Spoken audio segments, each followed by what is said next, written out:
Discover the charm of the world's newest country, where you can even go on naked tours.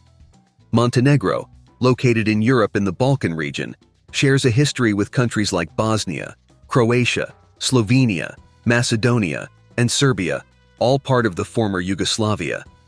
With the collapse of Yugoslavia, these nations became independent, and Montenegro initially joined Serbia to form a new union. However, Montenegro secured its definitive independence in May 2006, after a popular referendum, becoming the world's youngest country. Over the centuries, Montenegro had periods of autonomy from the Ottoman Empire in the Balkan region. Its independence was officially recognized by the Berlin Treaty in 1878, which also recognized the independence of Bulgaria, Romania, and Serbia. In 1910, Prince Nicholas proclaimed himself king, but the Kingdom of Montenegro lasted only 8 years. After the end of World War I in 1918, Montenegro was annexed to the Kingdom of Serbs, Croats, and Slovenes, which eventually, in 1929, evolved into the Kingdom of Yugoslavia. During World War II, guerrillas led by Tito found safe haven in the Montenegrin mountains. When the region was liberated in 1944, Montenegro became one of the 6 republics constituting the Federal Socialist Republic of Yugoslavia. As the 1990s began, Yugoslavia started to break apart as 4 of its republics declared independence. During this period, Serbia and Montenegro decided to form a new federation, with Serbia clearly dominant. In 1992, a referendum, marked by unequal voting conditions, resulted in the approval of the union with Serbia. From 1996 onward, the Montenegrin government, under the leadership of Milo Đukanović, began adopting policies of distancing from Serbia. This move included adopting the German mark and later the euro as official currencies, signaling a path toward economic and political independence. Montenegro's government steered firmly towards independence, even though referendums on the issue were postponed in 2002. In 2003, Serbia and Montenegro, with significant support from the European Union, signed a new cooperation agreement. This move led to the official dissolution of Yugoslavia and the creation of a new union between Serbia and Montenegro, with the intention of holding a referendum on independence by 2006.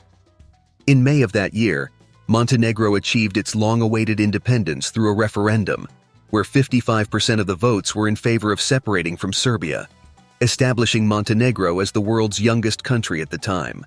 A notable episode in the sports arena occurred during the 2006 FIFA World Cup, when Italy lifted the trophy. Montenegro and Serbia had separated just a month before the tournament's start, but due to the already established schedule, the 2 nations competed together as one team. After the World Cup, the football federations of Montenegro and Serbia decided to go separate ways, forming separate teams for future competitions, each with its own identity, name, and emblems, marking a new era for sports in both countries. Montenegro is a country bordering Bosnia to the northwest, Croatia to the southwest, Serbia to the north and northeast, and Albania to the east and southeast. Despite sharing many cultural similarities with Serbians, Montenegro has always sought political autonomy, a desire widely supported by the majority of its population. This aspiration for political independence could facilitate the country's approach to the European Union. Covering an area of approximately 14,000 square kilometers, Montenegro is home to around 650,000 inhabitants. The majority of the population is Christian, although there is also a significant presence of Muslims. Despite not being a member of the European Union, Montenegro has adopted the euro as its official currency. If you enjoyed this video, please click the like button. It motivates us to keep creating more quality content for you. Let's take a look at Montenegro's current economic situation. This country, which separated from the former Yugoslavia through a complex process, still heavily relies on external resources. Due to limited internal production, Montenegro imports a wide variety of products from neighboring nations and various parts of Europe. If Europe decides to cut trade ties with Montenegro, the country would face serious economic problems. Therefore, foreign investors are vital for the Montenegrin economy. Currently, a significant portion of the country's revenue comes from tourism and foreign companies. However, Montenegro's banking sector lags behind many other countries. Digital banking services aren't as developed as those in Brazil, and even simple transactions often require a visit to a physical branch. In the Corruption Perceptions Index, which measures the level of corruption in countries, Montenegro is tied with Cuba and China at the 65th position out of 180 countries, indicating that the higher the ranking, the lower the level of corruption. Denmark is recognized as the least corrupt country in the world. When it comes to taxation in Montenegro, there's a personal and corporate income tax ranging from 9% to 15%.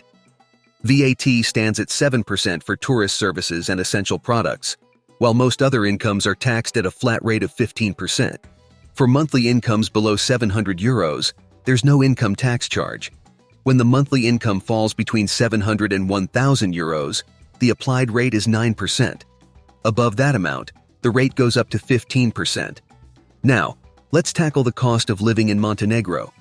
Renting a standard apartment can cost between 350 and 700 euros per month. These values can vary greatly depending on factors such as the property's location, whether it's furnished, and the condition of furniture and appliances. Imagine you find a typical apartment in Montenegro for 400 euros. Electricity bills for a family of 2 to 3 people usually run around 50 euros per month.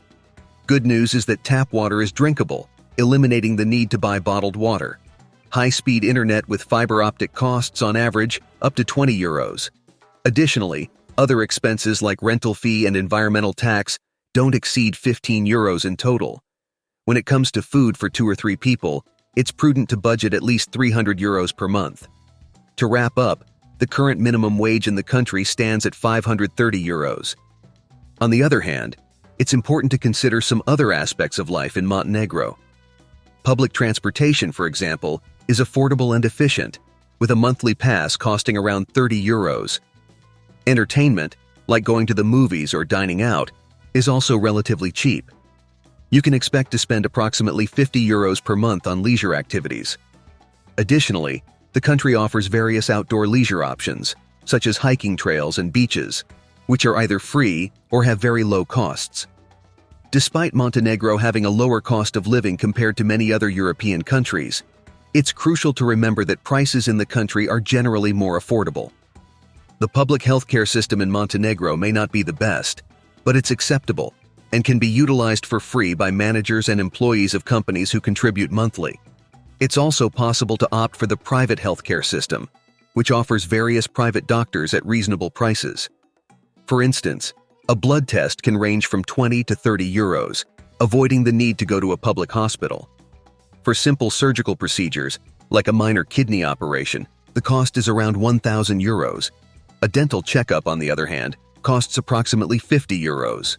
Hey guys, did you know that the beaches of Montenegro offer a great deal of freedom when it comes to tourism? Yeah, when you're exploring the beaches of this beautiful country and soaking up the sun, you'll notice that it's common to see people sunbathing without clothes, without any embarrassment. Montenegro is known for its stunning beaches and relaxed atmosphere, and that reflects in how people behave by the seaside. Both locals and tourists stroll along the sands and take dips in the sea completely naked, in a very natural and laid-back attitude.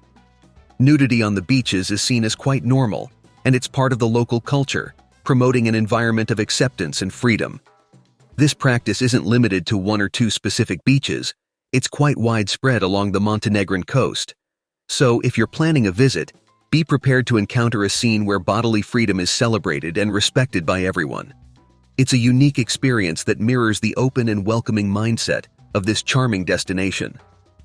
An interesting fact about Montenegro is that, thanks to the high level of well-being among its population, the country has extremely low crime rates. You can walk alone through the streets of Montenegro at 2 in the morning without fear of being robbed or experiencing any kind of violence. Additionally, the country is quite peaceful and doesn't suffer from traffic jams, meaning you won't waste time stuck in traffic. Due to its compact size, the number of vehicles is relatively small, making it easy to find parking. There's no need to endure long bus rides to cross the country from one end to the other. In Montenegro, you have the freedom to explore anywhere.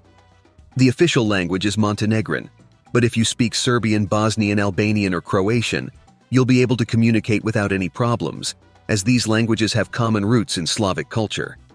It's worth noting that English is not widely spoken in Montenegro, which can be an unpleasant surprise for some tourists. Most Montenegrins have limited proficiency in English, and this is especially noticeable in government offices, where communication can become a challenge.